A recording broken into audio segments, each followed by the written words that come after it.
Disney adults. Now, I've honestly tried my very best to stay away from this topic, but here we are anyway. If at one point in any of you guys' life you've ever been children, you've most likely heard of Disney. Whether it be from watching a TV show aired on Disney like Zack and Cody or Hannah Montana, we don't speak about Hannah Montana, or even watching a Disney movie like Cinderella or Sleeping Beauty. The point is, you have experienced the Disney magic somewhere in your life. I mean, one of my favorite movies of all time is the Cars movie, and for those who don't know, it was made by Disney. However, years have passed, and like most people, I eventually stopped watching shows made for kids. I grew up and graduated to more adult shows like Breaking Bad or You, and I'm guessing most of you have done the same thing. However, I say most of you because there exists a portion of people who can't quite seem to let go of that Disney magic they once felt when they were a kid, and they are all adults now.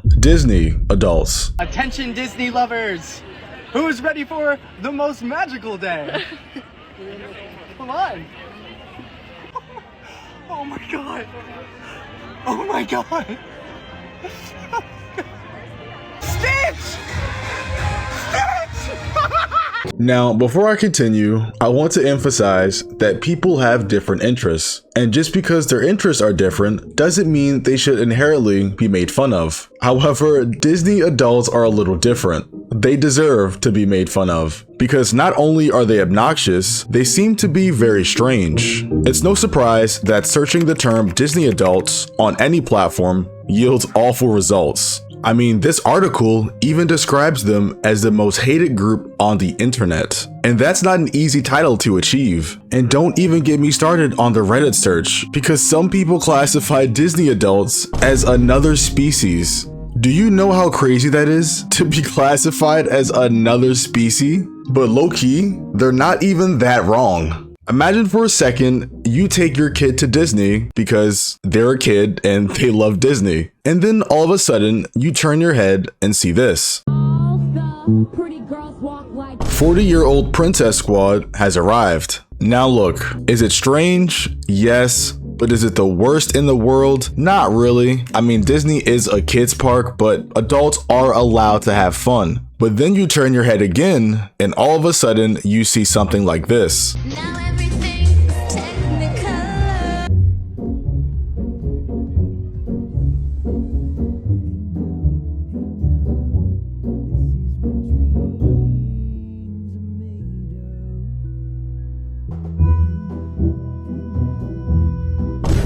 A castle caused this. Looking at a castle.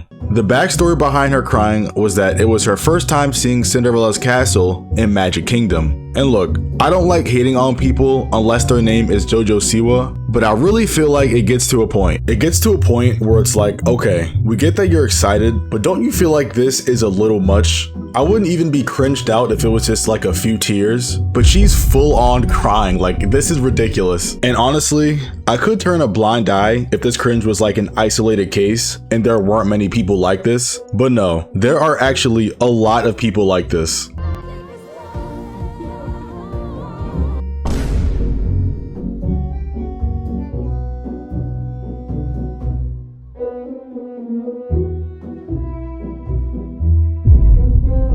Yeah, so what are we doing? Is this real life? It's like I'm trying my best to stay non-judgmental, but they're making it so hard. The caption of this TikTok starts out saying, when you see Goofy coming around the corner after you've waited 3 years to hug him again, which means she's already hugged him before 3 years ago. And yet and still, for some reason, she's crying. Can we also talk about the fact that this mascot is not the actual reincarnation of Goofy? So crying over a guy in a dog costume just seems a bit outrageous to me. And it's not even like this costume is rare.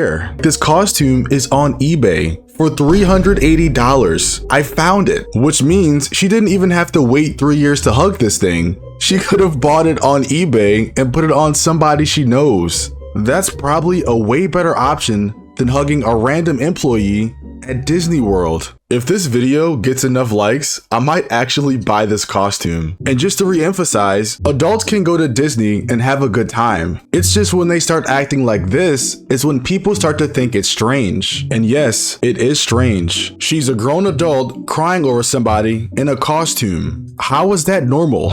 And of course, you'll always have your fair share of people trying to justify this behavior, like this video. See that toxic person? We're walking the other way.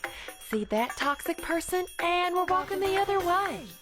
Toxic person, walk the other way. Toxic person, walk the other way. Toxic person, walk the other way. Walk the other way. But in reality, no one's saying not to have fun. They're saying, don't be weird, don't cause a scene, and act your age. Because it is possible to visit Disney and not look like this. Another group of Disney adults that caught my eye are called plus-sized park hoppers. And their name basically describes who they are, which are plus-sized women who go around Disney and document their experience. Have you been dying to ride Mater's Junkyard Jamboree at Disney's California Adventure, but you weren't sure if you'd fit? Hey everyone, we're plus-size park hoppers, and we range in sizes from 2X to 5X. Make sure you like this video and follow us for more plus-size Disney tips and tricks. Now, obviously, elephant in the room, these women are morbidly obese. Now, I'm not gonna sit here and name call or make fun of them, because I personally just don't like to do that. But what I will say is that a lot of people have a lot to say about this group, because on top of the already terrible reputation that Disney adults have, all these women just look very unhealthy. And it's not even just the fact that they look and are unhealthy, it's to the point where they can't even get on certain rides at Disney. Have you been dying to ride Harry Potter and the Forbidden Journey at Universal's Islands of Adventure, but you weren't sure if you'd fit? Hey everyone, we're plus-size park hoppers, and we range in sizes from 2X to 5X. Make sure you like this video and follow us for more plus-size tips and tricks. The lady goes on to explain the ride, explain the location, and everything else dealing with it. And then come times to actually test if they can get on the ride. Katie in the blue skirt wears a size 3X top and 22 pants, and her hips are 65 inches. The team member was nice enough to help us with the test seat, but unfortunately, even with some pushing, Katie was not able to get the green light for this ride. My name is Stephanie, and I am wearing the gray shorts. I wear a size 2X top and size 20 pants, and my hips are 60 inches. With some help from the team member, I was able to get the green light on this test seat. It definitely wasn't the most comfortable seat ever, but it wasn't the least comfortable at Universal either. Now, obviously, the woman sounds nice, so it's really hard to hate, but if we're being honest,